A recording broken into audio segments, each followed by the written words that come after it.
खुशीपुर नाम का एक गांव में ज्योति और मीना नाम की दोनों बहनें रहती थीं। वो दोनों दिखने में बहुत सुंदर थी। ज्योति बहुत ही ईमानदार एक लड़की थी। वो सबके साथ बहुत ही हंसी खुशी से बात करती थी। दूसरी तरफ मीना बहुत ही खराब लड़की थी। वो किसी से अच्छे तरीके से बात नहीं करती थी। खुशीपुर गांव में थोड़ा सा दूर एक घना जंगल था। उस गांव के सब लोग को पता था, उस जंगल में अगर कोई जाता था वो लौट के नहीं आता। एक दिन की बात है, जंगल के उस पर बहुत बड़ा एक मेला हो रहा था। मीना उस मेले में घूमने गई, लेकिन शाम हो जा रहा था, फिर भी वो घर नहीं लौट के आ रही थी। माँ को बहुत चिंता हो रहा था। बेटी ज्योति, बहुत शाम हो गया, देखो तो थोड़ा, तुम्हारा बहन अभी तक लौटी नहीं है। मुझे तो बहुत चिंता हो रही है। क्यों माँ, दीदी कहाँ गई? वो मेले में गई थी। लेकिन मेले तो जंगल के उस पार है, तुमने उसे जाने क्यों दिए? तुझे तो पता है वो कितनी जिद्दी है, किसी की बात सुनती नहीं है। अब तो जल्दी से जाके ढूंढ उसको। ज्योति मीना को ढूंढते हुए उस जंगल में जाती है। बहुत ढूंढने के बाद मीना उस जंगल में से आ रही थी। ज्योति ने देखा,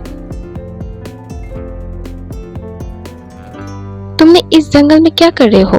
तुम्हें पता नहीं है इस जंगल के बारे में? ये जंगल एक बहुत बड़ा भूल भुलैया है। जो एक बार आता है वो लौट के नहीं जाता है। ज्यादा ज्ञान मत बांट, डरपोक कहीं की। जो सच है मैंने वो ही बोला है। अब जल्दी से चलो, माँ बहुत चिंता कर रही है। अच्छा चल, अब घर चलते हैं। ये बोल के दोनों बहन घर की तरफ जाने लगती है। कुछ देर बाद वो लोग रास्ता भूल जाते हैं दोनों, और घना जंगल के अंदर पहुंच जाता है। तभी वो दोनों उस जंगल में एक सीढ़ी दिखती है। एक सोने का बना हुआ है और एक लकड़ी का। घने जंगल के अंदर ये देख के वो दोनों बहुत ही आश्चर्य हो जाती है। अरे ये क्या है? यहाँ पे दो सीढ़ी कहाँ से आया? मुझे नहीं पता, लगता है हम दोनों रास्ता भूल गए हैं। तभी अचानक उन दोनों के सामने एक वृद्ध महिला आ जाती है और बोलती है, लगता है तुम दोनों रास्ता भूल गए हो। हाँ, हम लोगों को घर जाना है। माँ बहुत चिंता कर रही है। आप हमारा सहायता कर सकते इस जंगल से बाहर जाने के लिए? इतनी भी आसान नहीं है इस जंगल से बाहर जाना। तुम लोगों को जरूर पता है इस जंगल के बारे में, तभी घर जा सकते हो अगर तुम दोनों इस सीढ़ी को चढ़ के उस बादल के पास जाओगे। सिर्फ ये एक ही रास्ता है तुम लोगों को घर पहुंचाने के। लेकिन हम दोनों कौन सी सीढ़ी से जाएं? इन दोनों सीढ़ी के अंदर से अगर तुम लकड़ी की सीढ़ी से चढ़ के जाओगे तो तुम दोनों एक परी मिलेगा, जो तुम दोनों को चलने का अच्छा सा मार्ग दिखाएंगे और भी ज्ञान देंगे, जो तुम लोगों का जीवन में सहायता करेंगे। और अगर दूसरी सीढ़ी, वो सोने वाली सीढ़ी से चढ़ के अगर बादल के पास जाओगे तो तुम्हें एक पेड़ मिलेगा, जिससे बहुत सारा धन पैसा सब मिलेगा। अब तुम दोनों सोचो तुम्हें कौन सा सीढ़ी चुनना है। बहुत सारा पैसा धन संपत्ति सुन के मीना के दिल में लालच हुआ और वो बोली, मैं तो सोने वाले सीढ़ी में ही उठूंगी और पेड़ के पास जाके बहुत धन संपत्ति लूंगी। और तुम कौन सी सीढ़ी लोगे? मैं तो लकड़ी की सीढ़ी से चढ़ के वो परी के पास जाना चाहती हूँ। मेरे माँ ने हमेशा सिखाया है, लालच बुरी भला है और ज्ञान लेना सबसे अच्छी बात है, क्योंकि ज्ञान हमेशा आपके पास रहता है, वो आपको कभी छोड़ के नहीं जाता है। आपकी आँख जब ज्योति उस लकड़ी की सीढ़ी से चढ़ के बादल के पास पहुंचती है, तभी उसके सामने एक बहुत सुंदर परी आता है। स्वागतम तुम्हें इस बादल की दुनिया में, चलो मेरे साथ। ये बोल के ज्योति को ले जाती है अपने घर। परी के घर जाके ज्योति बहुत ही स्वादिष्ट खाना खाती है। इतना स्वादिष्ट था वो पहले कभी नहीं खाई। ज्योति ने परी को धन्यवाद दिया। तभी परी बोली,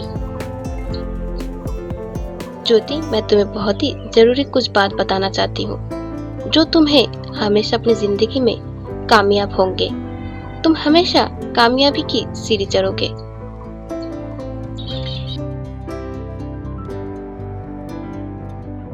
ये सुनने के बाद ज्योति बहुत खुश हो जाती है। उसके बाद ज्योति को वो परी जिंदगी में कैसा चलना है, कैसा क्या करना है, सब कुछ बोलती है। और ज्योति भी बहुत अच्छी अच्छी बात बोलती है। ज्योति, तुम्हारा दिल बहुत ही साफ और अच्छा है, इस कारण तुम मेरे पास आए हो। अब मैं जो बोली हूँ वो सब करना, देखना एक दिन तुम बहुत नाम करोगे। और अब तुम्हें जाना चाहिए, तुम अपने आंखें बंद करो।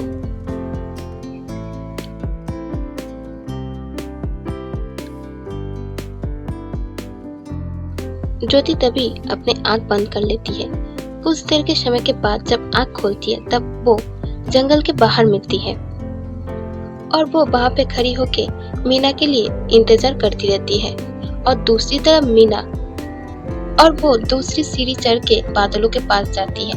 तब इसको एक पेड़ दिखता है और उस पेड़ को देख के वो बहुत ही लालच हो जाता है। और तभी वो पेड़ बोलती है, डरो मत लड़की, मुझे पता है तुम यहाँ पे सोना लेने आई हो और तुम यहाँ से बहुत सारा सोना ले जा सकती हो। ये सुनने के बाद मीना बहुत खुश हो जाती है, नाचने लगती है। तभी वो पेड़ बोलता है, ये तुम्हारे सामने जो देख रहे हो ना, एक पत्थर, इस पत्थर को हटा के तुम्हें जितना सोना चाहिए तुम ले सकती हो। तभी मीना के मन ही मन में सोचने लगती है बहुत ज्यादा सोने के बारे में। इसलिए वो पेड़ का बात मन से नहीं सुनी और वो हाँ बोल दी, लेकिन मेरा एक शर्त है, अगर तुम्हें थोड़ा सा भी सोना नहीं मिला तो तुम्हारे सर पे जितना बाल है मैं उड़ा दूंगी। उसके बाद वो वहाँ पे रहने वाला पत्थर को तोड़ने लगती है। बहुत समय के बाद तोड़ते तोड़ते वो थक जाती है और उसको कुछ नहीं मिलता है। तब वो पेड़ को बोलती है, मुझे तो कुछ नहीं मिला, मैं तो थक गई, मैं अब क्या करूं, मैं और नहीं कर पाऊंगी। ये सुनने के बाद वो पेड़ बहुत जोर जोर से हंसने लगता है। तुम्हें कुछ नहीं मिलेंगे लालची लड़की, तुमने सोने की सीढ़ी चुना और यहाँ पे लालच के मारे में आ गए, लेकिन अब देखो तुम्हारे साथ क्या होता है। उसके बाद वो पेड़ मीना का सर का सारा बाल गायब कर देता है और वो गंजी हो जाती है। उसके बाद ज्योति जहाँ पे खड़ी थी उस जंगल के बाहर, वहाँ पे वो पेड़ उसको पहुँचा देता है। उसके बाद दोनों घर चले जाते हैं। परी की बात सुन के ज्योति जीवन में बहुत बड़ा काम करती है और मीना के सर पे एक भी बाल नहीं होने के कारण वो घर से नहीं निकल पाती है।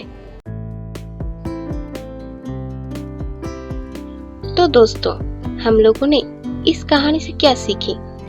लालच बुरी भला है। लालच नहीं करके अगर हम ईमानदारी से अपना जीवन चलाएं तो सब आसान है।